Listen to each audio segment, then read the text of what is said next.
مبروك على هذا الفوز. الله يبارك فوز فيكم. يعني تاريخي للمنتخب على المنتخب. الحمد لله الشباب أدوا ما عليهم أداء جيد ممتاز جيد، وشباب أثلجوا صدورنا وأسعدوا كل اليمنيين، ونحن على صعوبات التي واجهتنا في الأيام الماضية، لكن هذا هو فريقنا الذي رفع رؤوسنا. يعطيك العافية. بالروح بالدم يا يمن، بالروح بالدم نفديك يا يمن، بالروح بالدم نفديك يا يمن.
محمد عياش، ألف مبروك، نقطة في خليج 22 ب3 نقاط. بسم الله الرحمن الرحيم، الحمد لله رب العالمين. هذا بمجهود اللاعبين، بدعم الجماهير، بدعم وزير الشباب والرياضة، بدعم رئيس الاتحاد، بدعم رئيس الجمهورية، بدعم رئيس الوزراء، بدعم كل اليمنيين. اليوم فرح كل اليمنيين بهاي النقطة. أكيد فرحناهم، بس كنا نشتي لهم 3 نقاط لكن الله ما أراد. الحمد لله على النقطة. كيف كانت المباراة؟ كيف كان شعوركم في المباراة وانتم باتجاه النقطة؟ والله الحمد لله احنا كنا نطمح اكثر. الحمد لله الله ادالنا النقطة. تعبوا اللاعبين، استبسل اللاعبين، استبسلوا في انهم يحافظوا على النقطة، والحمد لله الله ما خيب امالهم. خليك تحتفل مع ربعك، يلا. احييك يا موطني مدى الزمن، واحيي الشباب لاجل اليمن. اليوم فرحة لليمن، فرحة لا توصف. كل الاطياف اليمنية تجمعت تحت المنتخب اليمني. اليوم مهمة المنتخب اليمني أكبر بكثير من مشاركة خليجية. نعم، المنتخب اليمني قدم مستوى رائع جدا ومستوى كبير جدا وتجاوز حدود الرياضة ولف اليمنيين حوله ووحد اليمنيين في زمن التفرق. واليوم الشعب اليمني توحد تحت راية هذا المنتخب الرائع الذي قدم هذا المستوى الجميل، وكذلك الجماهير الكبيرة الوفية التي حضرت ساند منتخبها، والتي كانت أكبر حضور جماهيري للمنتخب المشارك هو الجمهور اليمني. بالضبط. فخامة الرئيس عبدو اليوم أيضا اتصل قبل شوي وبارك لكم، أبرز ما قاله في المكالمة. الرئيس اتصل يهني، فخامة الرئيس اتصل يهني المنتخب وهناهم بهذا الفوز الكبير، وقال لقد ضربت أروع الأمثلة في توحيد الشعب اليمني وتجاوزت الحدود الرياضية وأصبحتم أفضل من الجهات السياسية المسؤولة. شعورك الآن بعد هذه النقطة؟ والله نحن في سعادة غامرة كبيرة لا توصف، سعادة كبيرة جدا. نحن نشعر أننا الوحيدين الذي فرحنا شعبنا اليمني ودخلنا في قلوبه السعادة وأرجعنا له النجاح وأعطيناه ولو جزء بسيط من النجاحات. ألف مبروك الشيخ.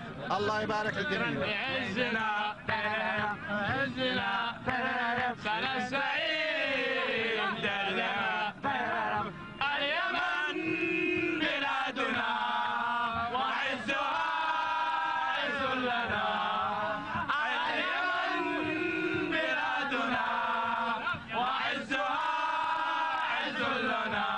Pozdravujem všetkých, úplne všetkých Jemenianov tu nás zo Slovenska. Pozdravujem všetkých Jemenianov zo Slovenska. Spravili sme úplne maximum, čo sa dalo, menej sa už nedalo. Máme ďalšie bodíky a sme stále v hre. Jemen! شعورك اليوم بنتيجة طيبة أمام المنتخب القطري وهو أحد المنتخبات القوية والمرشحة للفوز. أولا بسم الله الرحمن الرحيم، طبعا الإنجاز هذا إخواني اللاعبين ما قصروا على المستوى وعلى الأداء الطيب، رفعوا الرأس، وهدفنا احنا كلاعبين وجهاز فني وإداري إنه نفرح 25 مليون. الحمد لله الشباب ما قصروا داخل الملعب ودوا اللي عليهم، وإن شاء الله القادم أفضل. الحمد لله. كابتن سامر، ما شعورك اليوم؟ لف على الكاميرا.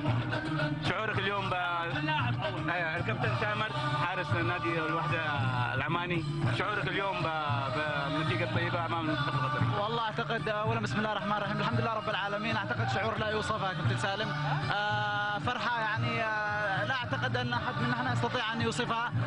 فقط نبارك لأنفسنا أولا ثم للجمهور اللي حاضر حقيقة اليوم في أرضية الملعب وال25 مليون اللي يتابعونا من خلال شاشات التلفزيون، ونقول لهم إن شاء الله هذه بداية والقادم أفضل بإذن الله. إن شاء الله. شكرا كابتن وليد، وحدتوا كل اليمنيين في أرض اليمن رغم المشاكل والظروف، أسعدتوا اليمنيين.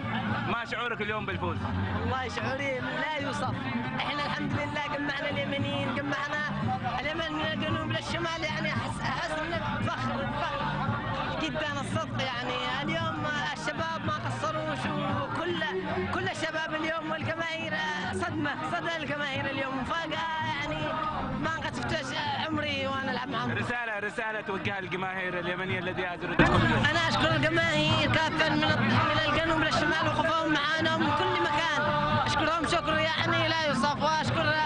واتمنى من قيادة الاتحاد اليمني انهم يهتموا بالمنتخب الى قدام، لان الخليجي 23 احنا ان شاء الله نكون منافسين ان شاء الله. ان شاء الله باذن الله. شعورك اليوم لا توصف بالتعادل امام المنتخب القطري، يعني تقريبا اديتوا اداء رجولي داخل ارض الملعب، وماذا رسالة توجهها الى الشعب اليمني؟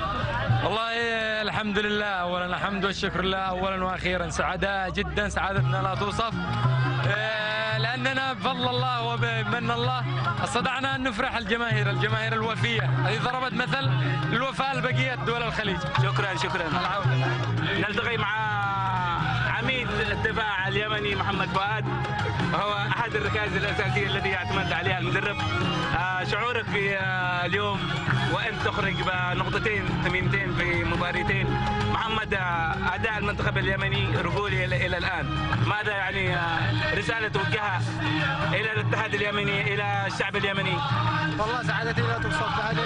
هذا المستوى الذي قدمه الشباب، والحمد لله استطعنا ان احنا نقدم مستوى يفرح الجمهور العريض الذي يجي للملعب من كل مدن المملكه العربيه السعوديه. واقول للاتحاد اليمني لكره القدم ان يهتموا بهذا المنتخب الشاب، كل نوع يتطور ويكون علامه بارزه بين الخليج ان شاء الله. كان لكم دور بارز داخل ارض الملعب وتطبيق خطه المدرب، ماذا كان يقول لكم بين الشوطين؟ والله الحمد لله هذا بجهود اللاعبين وتكاتفهم داخل الملعب وخارجه، والمدرب اعطينا بعض التوجيهات والذي المطلوب داخل الملعب، والحمد لله استطعنا ان نقدمها داخل الملعب بهذا الجهود. شكرا كابتن محمد.